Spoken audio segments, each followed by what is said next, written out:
안녕하세요 후배님들, 프리랜서 웹디자이너 1위입니다.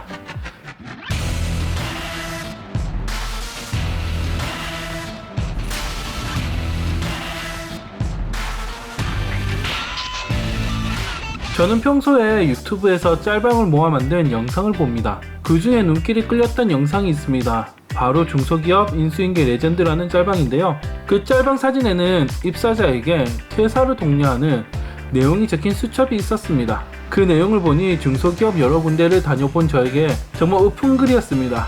다들 느낌 아실 거라 생각해요. 또 제가 속해 있는 오픈 채팅방에서 이제 막 신입으로 입사하여서 시련을 겪는 분들에 대한 내용을 들어보면 면접 보실 때 그런 내용이 있었다는 걸 알려주셨다라면 바지가랑이라도 붙잡고 가지 말라고 말씀드렸을 텐데 이미 입사하시고 난 뒤에 이야기를 해주셔서 이직하라는 말씀밖에 못 드리겠더라고요. 그래서 오늘 준비한 내용은 바로 이런 회사는 가지 마세요 탑 8입니다. 본격적인 내용에 들어가기 전에 구독과 좋아요 부탁드립니다. 참 순서는 순위가 아니고 그냥 생각난 대로 적은 것이니 참고만 부탁드리겠습니다. 첫 번째, 첫 출근 때 쓰던 키보드 마우스를 세팅해주는 회사. 저는 그렇게 생각합니다. 첫 출근했을 때 키보드와 마우스는 나를 대우해주는 중요한 요소 중 하나라고 생각합니다. 기본 세팅인 키보드 마우스를 쓰던 걸 세팅해준다? 앞으로 저를 어떻게 대해줄지 짐작이 가는 부분이겠죠. 근데 뭐 다른 복지가 좋거나 하면 그래도 새가 아니어도 참을 수는 있습니다. 그러나 하지만 먼지가 덕지덕지한 키보드 마우스를 세팅해준다? 이런 것은 탈출하셔야 합니다. 개인적인 경험상 그런 곳은 사무용품을 지원해주지 않을 확률이 굉장히 높습니다. 에이, 요즘 시대에 그런 곳이 어디 있어요? 라고 하시는데 은근히 많습니다. 그래서 저는 개인적으로 첫 출근했을 때 키보드 마우스로 회사 분위기를 파악하기도 합니다. 두 번째, 면접시 합격이라면 오라는 회사. 이건 저도 그렇게 생각하고 다른 분들도 이렇게 생각하시더라고요. 면접 자리에서 합격이라고 바로 출근하라고 하는 대부분의 회사는 급여에 비해 업무가 상당히 많거나 회사 내부 인원에 불화가 있거나 아니면 회사의 갑질이 심하던가 복지가 엉망이던가 이유는 무수히 많을 겁니다. 자세한 이유는 알 수 없지만 확실한 건 다들 기피하는 회사이기 때문에 구인이 잘 안되거나 구해도 금방 그만두는 회사이기 때문일 겁니다. 그렇기 때문에 회사 입장에서 면접 때 입사에 긍정적으로 보이는 면접자가 있으면 바로 뽑을 만큼 시간적 여유가 없다는 겁니다. 이런 회사는 피하는 게 좋습니다. 세 번째, 면접에서 개인적인 사생활을 물어보는 회사. 회사에서 추구하는 인재상이며 사업 방향, 나의 디자인 철학 같은 것을 공부해 갔더니 막상 면접관은 이것과 관련 없는 사적인 질문만 합니다.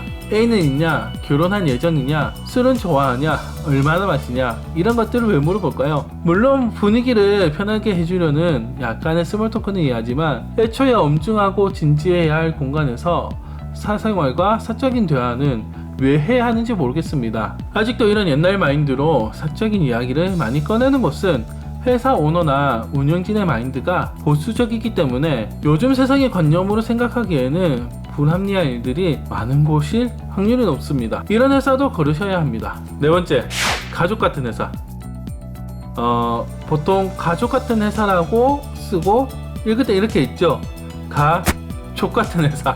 네네.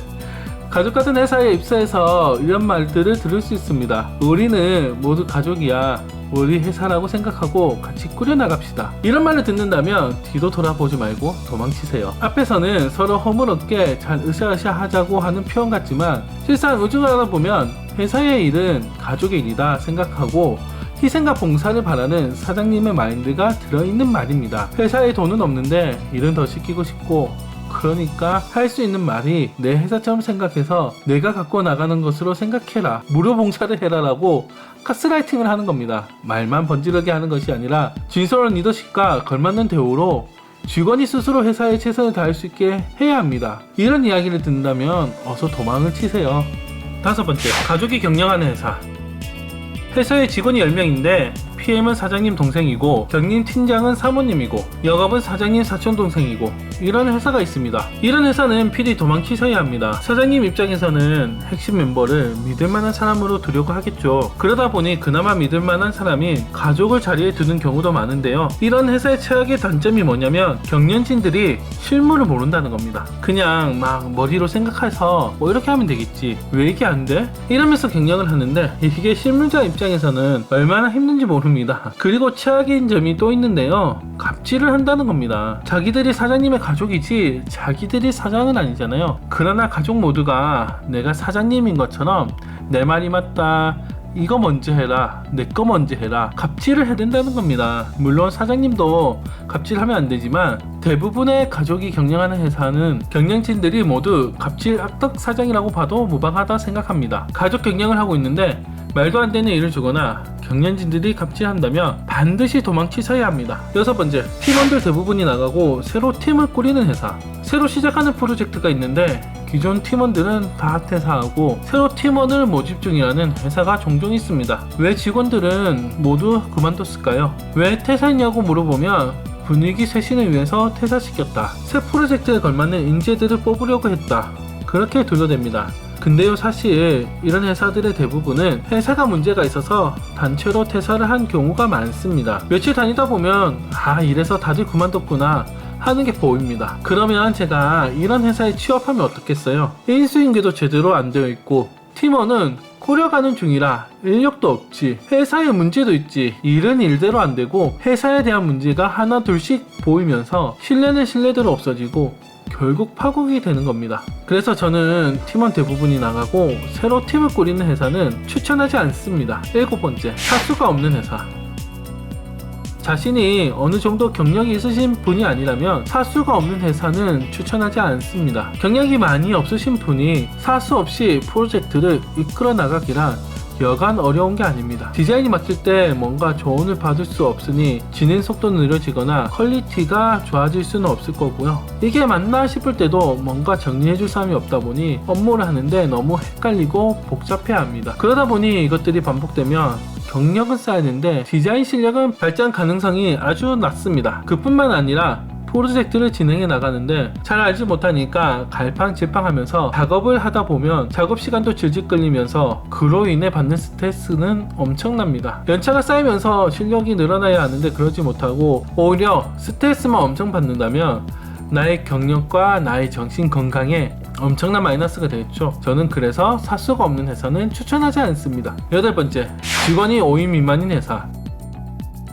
제일 중요한 사항입니다. 5인 미만의 사업장은 쳐다도 보시면 안 됩니다. 5인 미만의 사업장은 지키지 않아도 되는 근로법이 많기 때문입니다. 예를 들어서 연차 같은 경우도 5인 미만 사업장에서는 부여하지 않아도 불법이 아닙니다. 5인 미만 사업장에선 연차를 쓸 수 없다고 생각해도 무방합니다. 그 외에도 업무 부담이 제대로 되지 않아서 업무가 과중될 수도 있고요. 급한 일이 있어서 하루 쉬고 싶어도, 잠시 병원에 다녀오고 싶어도 대체 인력이 없기 때문에 회사에서 쉬어야 할 확률이 엄청 높습니다. 똑같은 일을 하면 똑같이 대우를 받아야지 누구는 연차가 있고 누구는 연차가 없고 너무 불공평하지 않습니까? 그래서 여러 가지를 봤을 때 5인 미만의 회사는 비추천합니다.